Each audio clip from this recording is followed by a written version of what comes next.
a espiritualidade inaciana das congregações marianas. Vou descer que eu gosto de cantar, mas não gosto de palco. Passa os segundos, por favor. Bom, só rapidamente revendo, todo mundo conhece Santo Inácio de Loyola, não nosso fundador, mas nosso inspirador, fundador da Companhia de Jesus. Não vou aqui contar a história dele, creio que todo mundo conhece, apenas relembrar algumas coisas. Primeiro, a gente gosta muito, tem muita gente que fala como era bom o tempo dos jesuítas, que saudade do tempo dos jesuítas, né? Desde o século XVIII, com a supressão dos jesuítas, a Congregação Mariana deixou de ser uma obra jesuíta para ser uma obra da igreja. Então tem muita gente que tem saudade. O tempo foi bom, sim, foi excelente. Mas a vida continua. E uma outra coisa que é necessário a gente esclarecer, nós nunca fomos jesuítas. Nós sempre fomos inacianos, o que é bem diferente. Nós não seguimos a regra dos jesuítas. Nós seguimos a espiritualidade inaciana, a espiritualidade dos exercícios espirituais de Santo Inácio de Loyola. Aquele que está lá na nossa regra para a gente fazer todo ano, que o pessoal acha difícil fazer.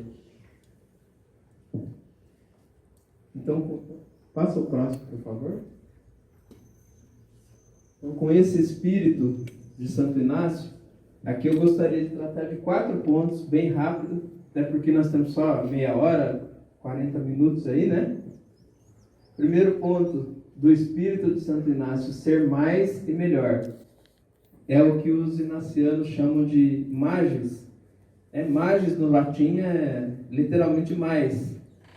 E é a mesma origem da palavra professor, né? Professor em latim é magister. Então é a mesma raiz da palavra. O que significa isso? É querer sempre melhorar. Não é ser mais do que os outros. Não é isso. Não se trata de ser mais, mas é de fazer mais. De sempre melhorar, da melhoria contínua. Alguns chamam isso... O microfone caindo. Dá para usar. Alguns chamam de insatisfação continuada. Está sempre descontente, mas não descontente reclamando. Descontente querendo fazer sempre melhor, não contente com a obra atual, querendo melhorar aquela obra. E nos mínimos detalhes. Eu creio que muita gente percebeu nesta casa a perfeição dos detalhes, né? Que as irmãs cuidam de cada detalhezinho. Por mais simples que seja, tudo no seu lugar. Isso é uma forma de ser mais, de fazer mais, de cuidar nos mínimos detalhes da organização. A garrafinha d'água no quarto, a cama bem arrumadinha. E assim também deve ser a vida do congregado, a vida das congregações. Se a gente não fazer as coisas de qualquer jeito, querer sempre mais e melhor, sempre melhorando. Aí a gente pode dizer, mas não tem recurso, não tem dinheiro, está difícil, tem pouco congregado. Bom, então a gente faz o melhor com os recursos que a gente tem. O melhor possível. Enquanto não é possível fazer ainda melhor. E à medida que as coisas vão surgindo, a gente vai fazendo melhor. Como eu disse no início, esse encontro não tinha camiseta. Surgiu a possibilidade, a gente correu e fez a camiseta. Dava para fazer melhor. Tem muito mais coisa que eu gostaria de ter feito, não deu. Mas o que foi possível fazer de melhor foi feito. Também na nossa escolha da casa, quando a gente resolveu escolher aqui, falei, eu quero o melhor possível. E a gente conseguiu o melhor possível, graças à ajuda de todo mundo, ao tributo mariano. E também na nossa vida espiritual. A gente deve ser sempre melhor. A gente tem muitos dirigentes aqui.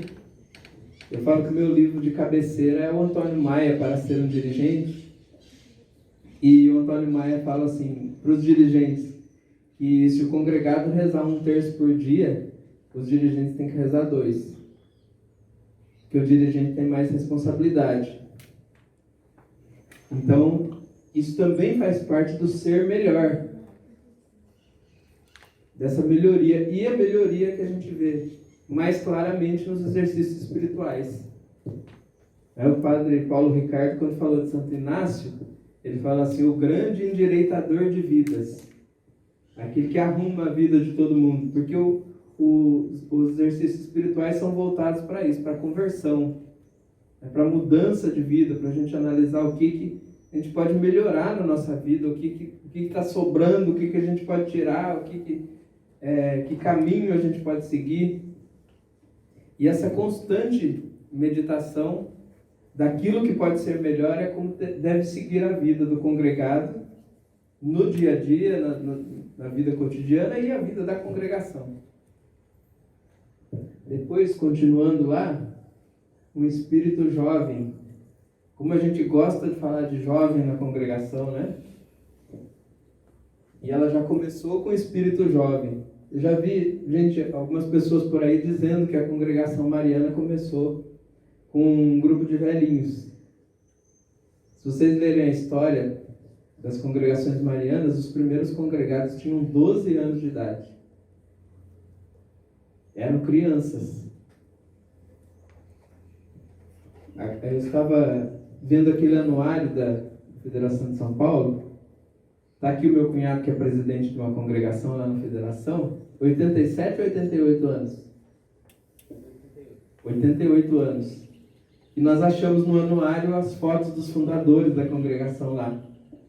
E eu tive curiosidade de ver a data de nascimento. O primeiro presidente lá tinha 18 anos.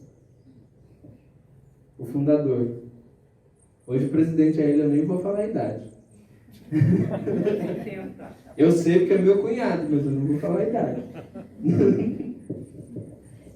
Então a gente sempre precisa manter esse espírito jovem. Nós gostamos, né, do Salmo 42, subirei ao altar de Deus, o Deus que alegra a minha juventude. Mas que juventude é essa? É a juventude física? Não necessariamente. É a juventude da alma. Que a alma que está unida a Deus, a alma unida a Nossa Senhora é sempre jovem. Tem sempre essa alegria da juventude, sempre essa felicidade, esse entusiasmo. Como o pessoal fala agora, cheio do Espírito Santo, cheio de carismas, né, para ser mais moderno aqui. Então é esse espírito jovem que a gente deve manter nas nossas congregações. Esse espírito dinâmico, né? Domingo o Robson vai falar do dinamismo das congregações marianas. Tem que tomar cuidado aqui para não entrar na palestra dos outros. E sempre renovando, sempre com coisas novas. Os jovens gostam, né? Sempre das novidades. E assim também deve ser as nossas congregações marianas, sempre atualizadas. Nós somos famosos ao longo da história por ser vanguarda, né? De fazer as coisas primeiro que os outros. De começar tudo antes. Muitas coisas surgiram das congregações marianas. Dou só um exemplo. Antes de virar moda fazer retiro de carnaval, as congregações já faziam. Lá no século XVIII, o congregado mariano Santo Afonso Maria de Ligório já fazia retiro de carnaval em Nápoles, no século XVIII. E tem gente agora que acha que inventou a roda, que o retiro de carnaval começou agora. Então, olha quanto tempo, quanta diferença. E é esse espírito jovem que a gente precisa manter nas nossas congregações. Desde o início e desenvolvendo. Eu percebo, visitando muitas congregações e federações, que graças a Deus muitas têm esse espírito jovem. Às vezes não a juventude física, mas essa juventude espiritual. De pessoas que de fato são unidas a Deus, que rezam, que têm alegria no que fazem, que são muito felizes naquilo que fazem, felizes por serem congregados marianos. Próximo, por favor. Depois estamos unidos sob o estandarte de Cristo. É muito famosa a meditação dos exercícios espirituais das duas bandeiras. Aliás, acho que é a pregação mais feita dos exercícios espirituais, onde o exercitante escolhe se ele vai batalhar sob a bandeira de Cristo ou a bandeira do mundo. A congregação mariana, é uma associação de almas que, como Santo Inácio, percebe que, embora afastado, disfarçado dos assuntos terrestres, políticos e sociais, puramente visíveis, há uma luta secreta e tremenda consequência correndo neste mundo, a luta entre Cristo e Satanás. O drama épico da redenção, da morte de Nosso Senhor, a sua visível e segunda vinda. É nessa luta que a gente vive todos os dias. Todos os dias nós ficamos diante das duas bandeiras que Santo Inácio propõe nos exercícios. Todos os dias nós temos que fazer essa escolha, em todos os momentos. As duas bandeiras estão diante de nós, o mundo ou Deus. A gente faz essa escolha toda hora. Então, como nós estamos fazendo essa escolha? Como estamos fazendo essa escolha nas nossas congregações marianas, nas nossas atividades? Será que estamos escolhendo Deus primeiro? Ou estamos misturando com as coisas do mundo? Isso é uma meditação importante a ser feita. Até mesmo na organização, a gente falava do capricho, da organização, do ser mais. Como que a gente organiza os nossos encontros? Quando a gente vai fazer um encontro, o que a gente pensa primeiro? Na missa do encontro ou no conteúdo das palestras? Quem está na frente do encontro? O que é mais importante? Se tiver que escolher entre uma coisa e outra, com o que a gente fica? A missa, com certeza. Então isso precisa ser bem claro na nossa vida, nas nossas federações, nas nossas congregações. Às vezes a gente precisa abrir mão de alguma coisa para colocar o que é mais importante na frente. Escolher essas duas bandeiras. Ontem, quando eu estava vindo para cá, a irmã me ligou. O padre está aqui, disse que vai celebrar a missa. O que eu faço? Falei, irmã, diz para o padre que ele pode celebrar a missa. Que ele faça do jeito que ele quiser. Não está na programação? Não está, mas se o padre está aí, pode celebrar, vamos celebrar a missa. Deixamos a programação de lado. Porque é preciso escolher sempre o mais importante. E não estou falando só da missa. De tudo. De tudo que nós fazemos nas nossas vidas, nossa vida de congregação, a gente precisa fazer essa escolha.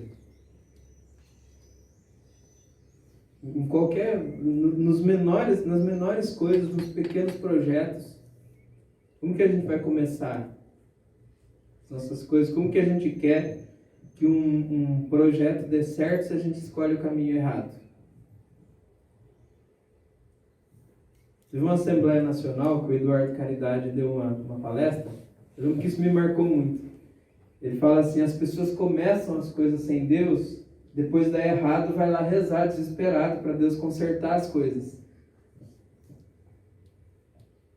Aí fica, agora só Deus pode nos salvar. Confiaram em si mesmo, né? Deixaram Deus de lado, agora vai pedir socorro.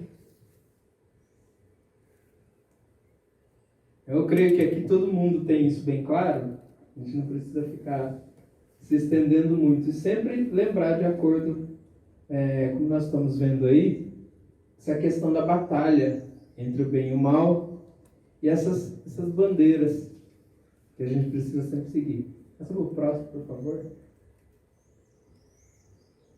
Olha o Cícero aí. A Jesus por Maria, nosso lema.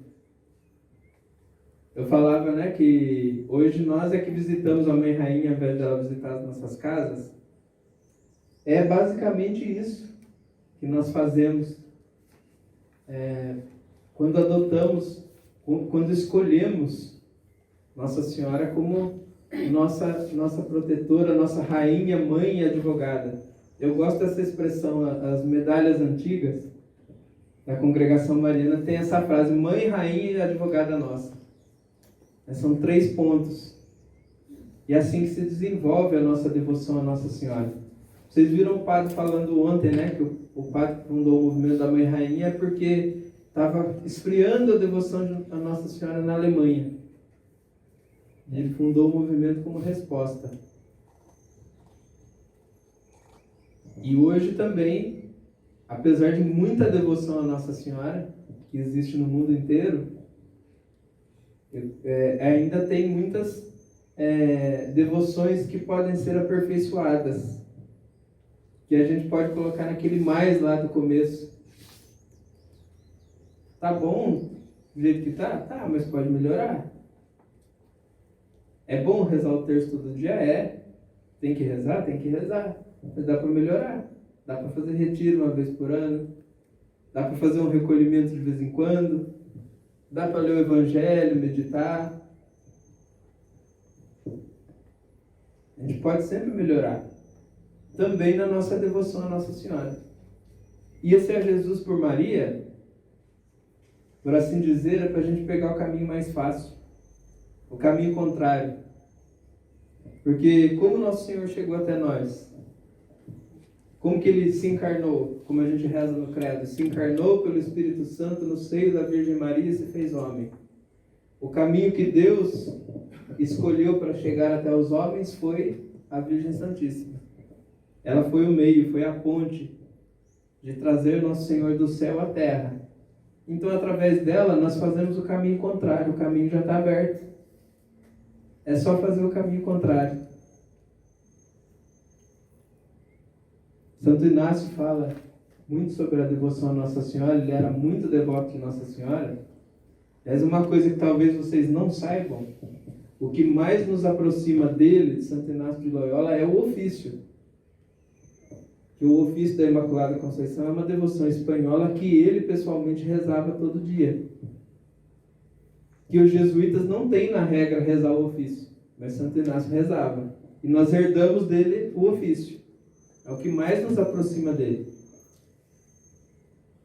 E sempre a gente ouve o Padre Renato pregar o retiro para a gente, o retiro inaciano, e ele costuma dizer o seguinte: pode existir católico que não seja devoto de Nossa Senhora, mas não existe santo que não tenha sido devoto de Nossa Senhora.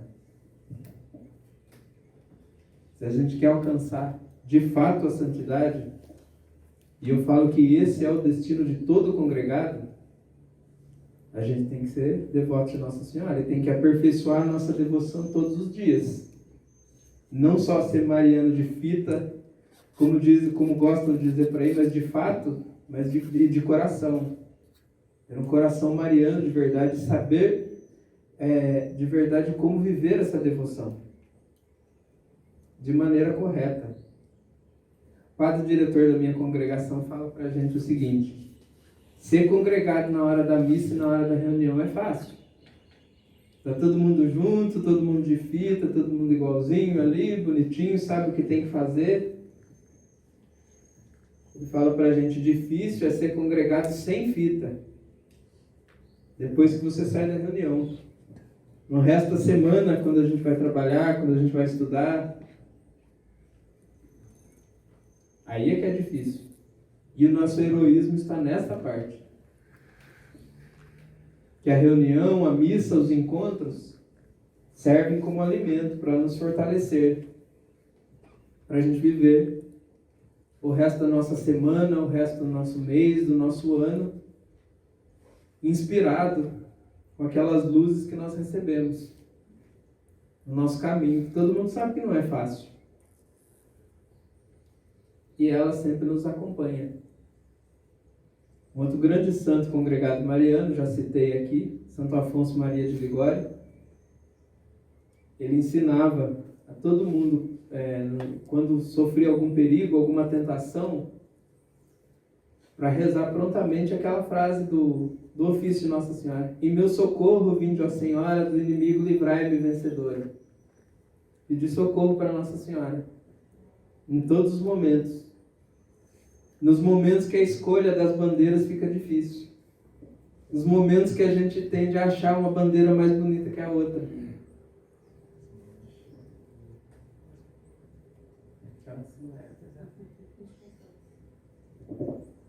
Falta mais rápido do que eu imaginava. sempre lembrando dessa devoção. E como dizia o nosso hino antigo, né? Falava: tu nos protege, ó Mãe potente, da inimiga e cruel serpente. E quem caminha ao lado de Nossa Senhora, sob a bandeira de Cristo, a gente nem entrou para a batalha, já ganhou. Já entrou com a batalha ganha. Porque é ela que vence. Precisamos sempre estar desse lado. Acho que tem mais um. Falta mais um. E finalmente, o serviço humilde na igreja visível. Esse é um outro ponto que eu não quero me alongar muito, porque à tarde nós vamos falar desse tema mais especificamente. Uma característica se origina do ideal de pensar com a igreja e nos exercícios espirituais encontrou sua expressão clássica. Para colocar uma frase de Santo Ambrósio, é o ideal, uma sobriedade, uma ebriedade sóbria. Aí ele está querendo dizer um equilíbrio. Os professores aí de plantão, as duas palavras são opostas. O contrário de sóbrio é ébrio. Então, uma ebriedade sóbria é um meio termo ali entre as duas coisas. Significa estar sempre pronto para fazer tudo por Cristo, gastar tudo com Ele, mas em fidelidade silenciosa, em um trabalho sóbrio e amor por detalhes, em cooperação sem conversas vazias e, acima de tudo, em sujeição dócil à direção hierárquica da igreja. Não saiu a igreja ali no final. Cortou um pedaço. Mais uma vez aparecem, os detalhes que a gente falava no começo, os detalhes, a perfeição e a fidelidade à igreja. Em momentos que é tão difícil essa fidelidade, né? A gente vê tanta perseguição à igreja. Nesses 450 anos, quanta perseguição a igreja viveu, e as congregações marianas estavam lá, do lado da igreja, sempre. Não podemos perder isso também de vista nas nossas congregações, e temos que tomar um cuidado. Eu vejo que muitas vezes nós temos uma tentação nas nossas congregações, que é de viver fora da igreja. Às vezes a gente quer viver no nosso mundo fechado, lá na nossa sede, sem se preocupar com o que está acontecendo fora. Viver lá estudando sobre a congregação mariana, sobre a nossa história, tudo isso é bom, tem que ser estudado mesmo. Sobre a regra, sobre o estatuto. Mas esquece do que está acontecendo fora. O que está acontecendo na igreja? O que a igreja pede de nós? Na nossa diocese, aonde que se encaixam as congregações marianas? É que a nossa diocese tem plano pastoral? No plano pastoral, onde é que estão as congregações marianas? Estão com algum trabalho ou está trancado dentro da sede? Rezando ofício e fazendo reunião? Não podemos perder esse lado missionário e estar a serviço da igreja. A serviço sempre. Em todas as necessidades. São diversas as necessidades da igreja e diversos os carismas que nós temos dentro das congregações marianas. Eu sei que em todas as federações que tem aqui, tem trabalhos totalmente diferentes um do outro. Cada um tem uma vocação, cada diocese tem uma necessidade, uma realidade diferente. Mas sempre é preciso estar inserido dentro da igreja. Foi uma luta bem grande lá na confederação. Vocês sabem que eu sou conselheiro da confederação, né? E Padre Silvanei me pediu para representar a confederação nas reuniões da CNBB. Vocês não sabem a alegria que foi dos bispos. Foi uma reunião virtual, quando eu entrei na primeira reunião da CNBB. Fomos muito bem recebidos e acolhidos, porque fazia anos que ninguém aparecia nessa reunião. Aí as pessoas não participam, não sabem o que está acontecendo, vai virando uma bola de neve. A gente vai cada vez mais se afastando da igreja, se afastando do caminho que a igreja vai seguindo e vivendo fora da igreja. Aí começam aquelas reclamações, mas o padre não apoia a congregação, mas o padre não liga para a nossa congregação, o bispo não está nem aí, não visita. Será que o bispo ainda sabe que vocês existem? Estou sendo duro aqui. Eu acho que aqui todo mundo sabe. Ou será que para o bispo é só um grupinho que se reúne lá para rezar o terço? Então é preciso ter sempre essa comunhão com a igreja e perguntar antes de fazer. Já vi muitos casos também, a pessoa faz toda uma programação do encontro, um monte de reunião, de retiro e tal. Aí chega para o padre, nós marcamos a missa meio-dia da quinta-feira. O senhor pode celebrar?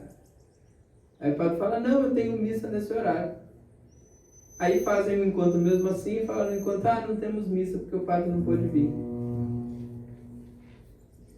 Ao invés de fazer o contrário, fala, padre, que horário o senhor pode celebrar a missa? O padre escolhe o horário, tudo bem, temos isso resolvido, agora a gente faz o resto da programação.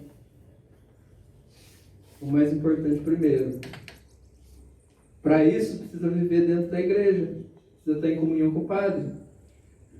O padre não participa da reunião? A maioria não participa, não tem como. Os padres precisam celebrar, precisam atender confissão. Eles precisam fazer aquilo que só eles podem fazer. Nenhum de nós pode celebrar a missa, nenhum de nós pode atender confissão. Eles podem. Qual que é a nossa parte? Apoiar o trabalho deles. Se eles não podem ir na reunião, tudo bem, mas precisa ter uma proximidade com o padre. Uma abertura com o padre, com o bispo. Eles precisam saber o que acontece nas congregações. E mais ainda, serem consultados. Porque às vezes a gente planeja uma coisa que a gente acha maravilhoso. Aí a gente chega lá para o padre, eu queria fazer isso aqui, assim, assim. O padre fala, por que você não faz desse jeito? Aí a gente olha aquilo e fala, como eu não pensei nisso antes? É muito melhor do que eu tinha pensado. A gente precisa ter essa abertura, né? Não ser teimoso com as nossas coisas. Ser aberto ao Espírito Santo é aquilo que pode acontecer. Muita gente ontem veio falar comigo da abertura que o Padre Francisco fez aqui ontem, que é o capelão do santuário, que gostou da abertura. Tá?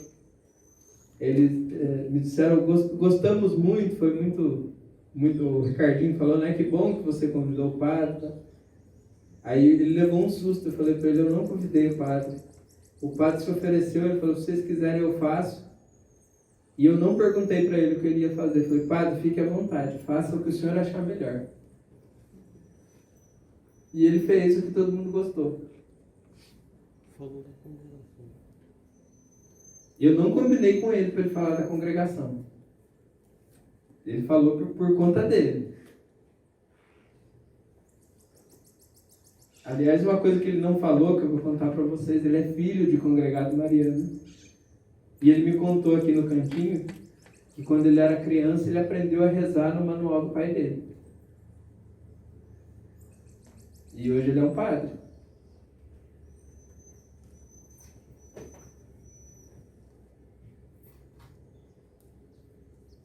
Entenderam onde que a gente quer chegar?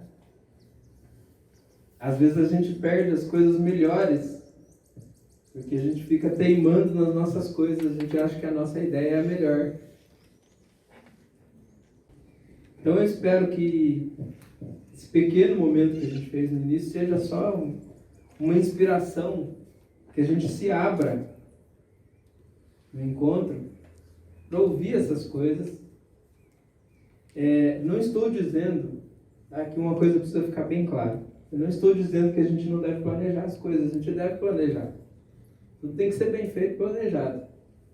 Mas a gente tem que estar aberto às surpresas. As surpresas que Deus faz. A gente tem que fazer a nossa parte e deixar Ele fazer a dele, não atrapalhar. Eu comentei com a minha esposa, a nossa secretária da Coresp ontem. Eu falei, ontem eu tive certeza que Nossa Senhora queria que a gente fizesse aquela procissão até lá. Porque eu cheguei aqui, estava chovendo. Choveu o dia todo. Estava chovendo na hora que o Padre Francisco falou aqui. E a hora que a gente saiu parou de chover. A hora que a gente voltou para casa choveu de novo. Só não choveu no horário da procissão. Será que ainda resta dúvida que era essa a vontade de Deus? Era essa a vontade de Nossa Senhora? É uma outra questão inaciana. E aqui a gente encerra. Que é o discernimento, a gente observar aquilo que de fato é a vontade de Deus e separar da nossa vontade. O chamado discernimento dos espíritos. Isso em tudo, isso ajuda a gente lá na escolha das bandeiras. A gente vai escolher as bandeiras, esse discernimento. Porque às vezes as bandeiras se disfarçam, sabe? Às vezes a gente olha, a bandeira parece que é a bandeira de Deus, mas não é. E a gente precisa desse discernimento também. E essa abertura, porque como vocês viram e presenciaram, quando a gente deixa que as coisas aconteçam, as coisas acabam saindo melhor do que a gente tinha planejado. A gente se surpreende. Porque, claro, ele sempre sabe qual é o melhor para a gente. Precisamos dessa entrega. E entregar as nossas congregações e as nossas vidas na mão de Deus para que Ele faça o melhor. Que Ele sabe qual é o melhor, Ele sabe o caminho. É só não atrapalhar. E querer fazer a vontade dEle e a coisa certa.